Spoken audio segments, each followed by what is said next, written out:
Our topic is all about the Mesoamerica civilization. First, we need to figure out what is Mesoamerica. So, Meso means middle, and these Mesoamerican cultures are the early advanced civilizations of Mexico and Central America. And actually, there are many unique groups inhabiting this region over time, but for this topic, we will focus on Maya, Inca, and the Aztec civilization.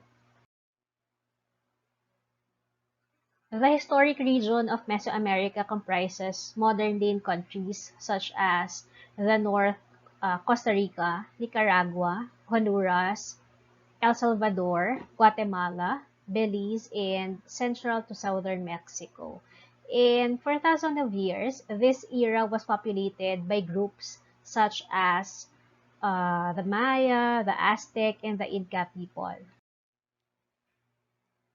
As we can see in the timeline, the Maya flourished with their great civilization for around 250 to 900 AD. And uh, as I have mentioned earlier, they also covered southern Mexico, Guatemala, and Honduras. While the Aztecs ruled an empire in the middle of southern Mexico that was at its strongest during 1200 AD up to 1521 AD. And the Incas was a vast empire that flourished in the Andean region of South America during 1438 AD up to 1533 AD. Now let's talk about the Maya. The Maya are considered one of the most advanced civilizations to have existed in the America before the Spanish conquest. But who exactly were the ancient Maya people and what led to the collapse of their civilization? Actually, as early as 1800 BC, the Maya began settling and established villages in what we know today as the Mexico and the Central America. And the Maya civilization peaked as we have seen kanina dun sa ating timeline from 250 to 900 AD. During that time, ang tawag ng mga archaeologists sa period na yon is the Classic period.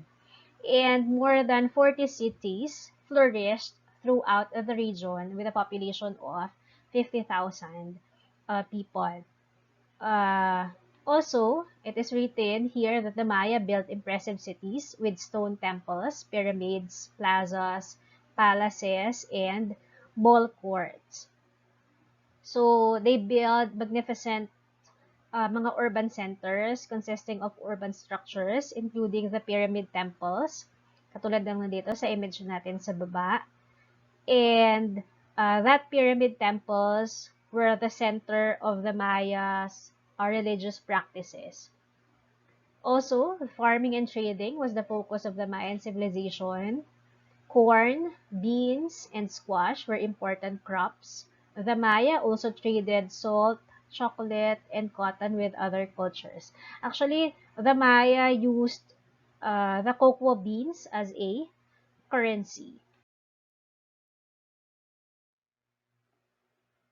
This is the example of one of the magnificent or impressive stone temples that were made by the Mayan people. In addition to the impressive city structures, agriculture also played a key role in Maya civilization. And as mentioned earlier, the corn was one of the predominant crops. The Maya also made significant advancement in math and astronomy.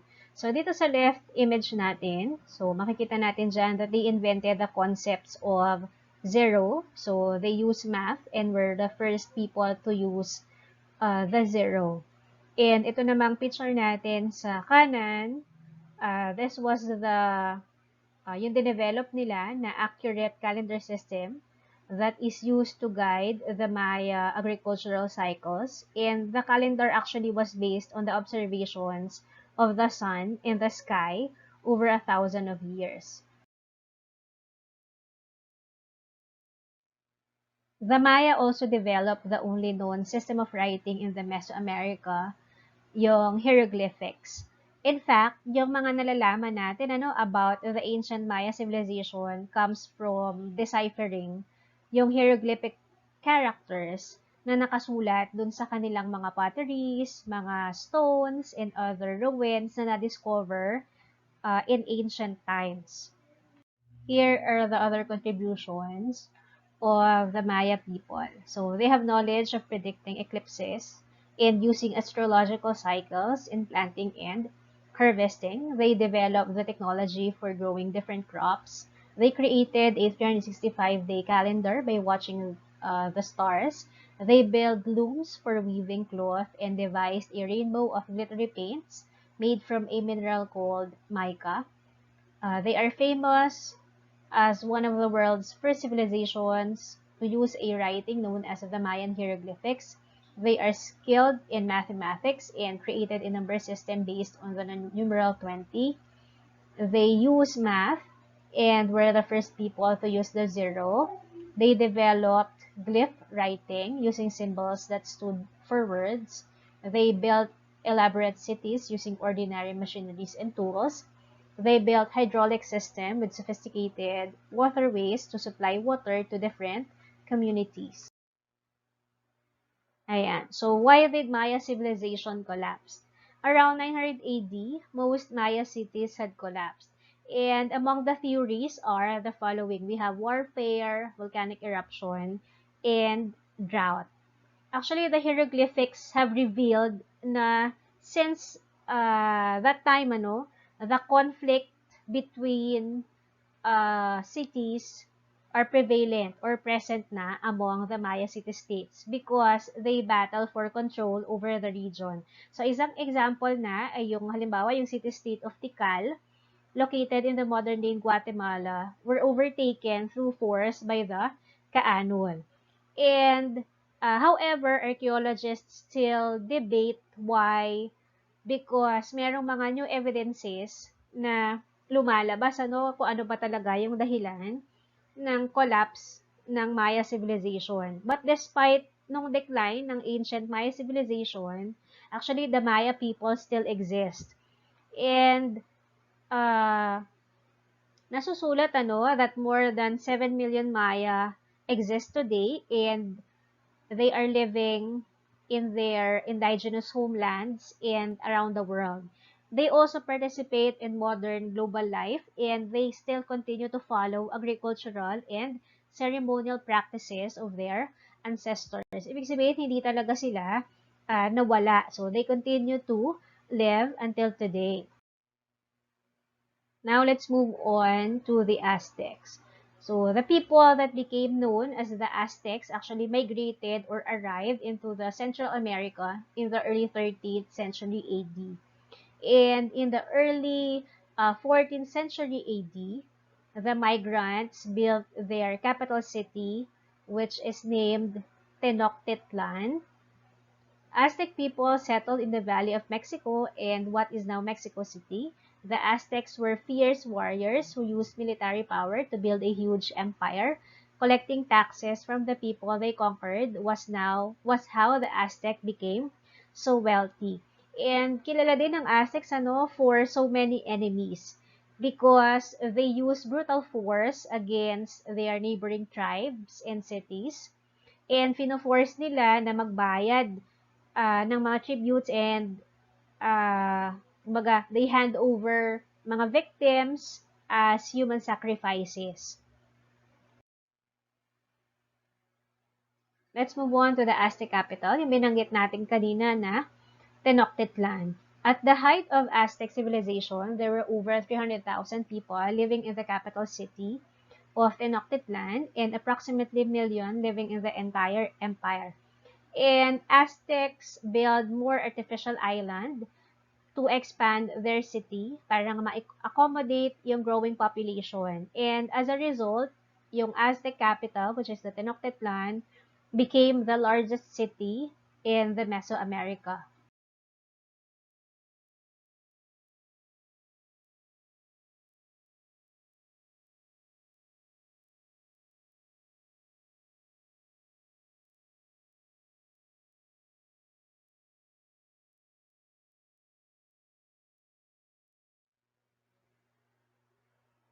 For their religion, so it included many gods, and also they built large stepped pyramids for the most important one. So example ng mga large step pyramids is this image sa baba. And yung mga religious practices nila, kasama dyan yung mga human sacrifices. Kasi yung Aztecs, naniniwala sila that their god needed human blood to maintain order in the world. In fact, anong sabi natin kanina, some of the enemies that were captured in war were sacrificed in some of the Aztec temples. Some of the contributions of the Aztecs includes the learning to set bones, and dentists learn to treat cavities. And they also build or created bridges to connect the island capital together. They also have an irrigation system and techniques. They also develop an accurate calendar, and they established roads, paved with stones, and some stone buildings. They also have this what we call chinampa and the Inca textile.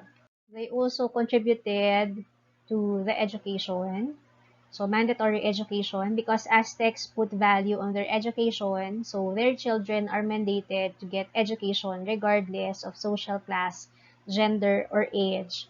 So chocolates, actually, they highly valued the cacao beans, and they also made it part of their tribute to gods. And they also use, actually, we have mentioned that Mayas use it as a currency. Antispasmodic medications, so meaning, meron na silang medications that could prevent muscle spasm, and uh, medications that relax the muscles. Chinampa, as we have mentioned in the previous slide, Chinampa was a technology of farming. Nakikita natin dito sa image natin sa taas. It is a technology for farming or agricultural farming, wherein the lands are divided into rectangular areas and surrounded by canals. They also have the Aztec calendar that enables them to plan their activities, rituals, and planting seasons.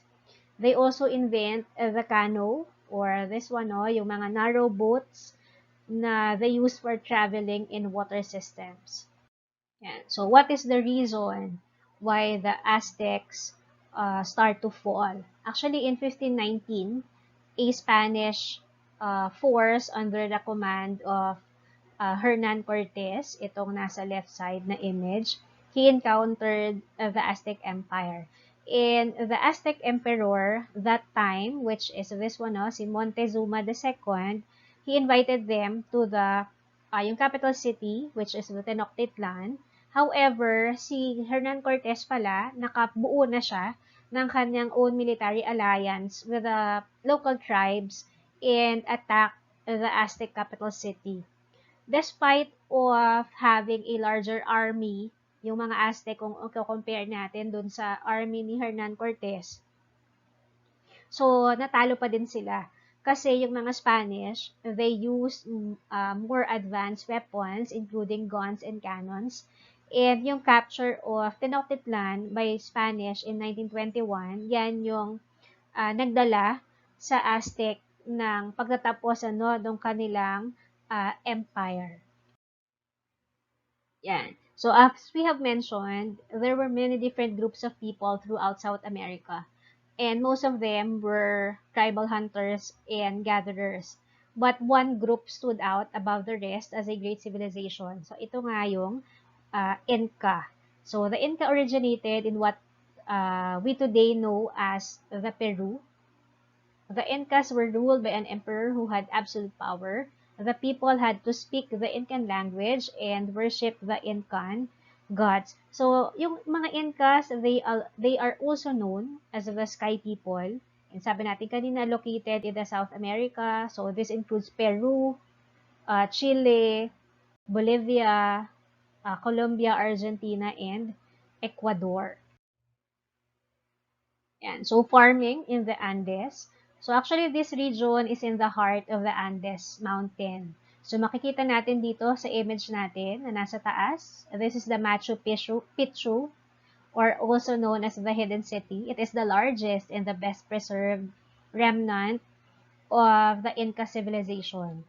So, famous din yung mga Incan people because they carved flat terraces sa mountain terrains in order for them to grow crops such as corn and potatoes. Actually, yung form of agriculture system, kumbaga, has been developed in other countries and areas na anong tawag dyan, mabundok. Katulad na lang halimbawa ng sa China. So, meron silang famous dragon back terraces. Actually, even the Philippines, meron tayong Banawe rice terraces.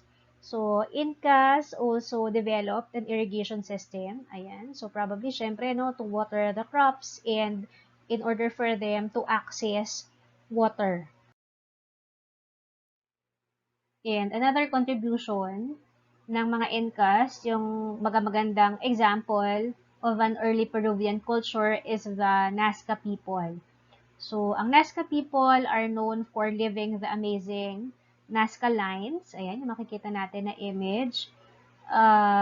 Nag-iwan sila ng amazing images ng mga birds, spiders, and other religious designs sa deserts, as well as in their pottery. Now, let's move on to their roads and buildings. Actually, the Incas were master builders because merong mga evidences that they constructed thousands of miles of roads to link all parts of their vast empire. And they also excelled in building hanging bridges across the mountains. So, itong mga suspension bridges. And also, the Incas were, bukod dun sa mga master builders sila, they were also skilled stonemasons.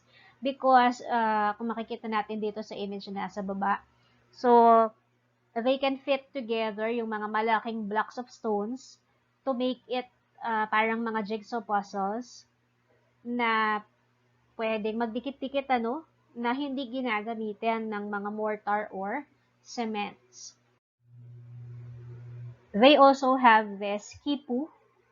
So, this quipu is an elaborate recording system using knots. So, using mga buhol-buhol. And sabi dyan, sometimes the knots were color-coded to mean different things. Though medyo simple lang sa unang tingin, they could transmit intricate messages. And according to the records, the quipu could record the mga population, including, halimbawa, mga birth and death rates, yung food supply, so probably ilan ba yung harvest, o may livestock pa ba, military strength, mga casualties and deaths, and mga important dates or mga important events. So, in summary, yung mga civilizations natin under Mesoamerica, they made a great progress in science and technology. Example na natin, yung Maya Civilization, na meron sila mga innovations. Example, yung paggawa nila ng position value number system with zero, yung development ng kanilang calendar.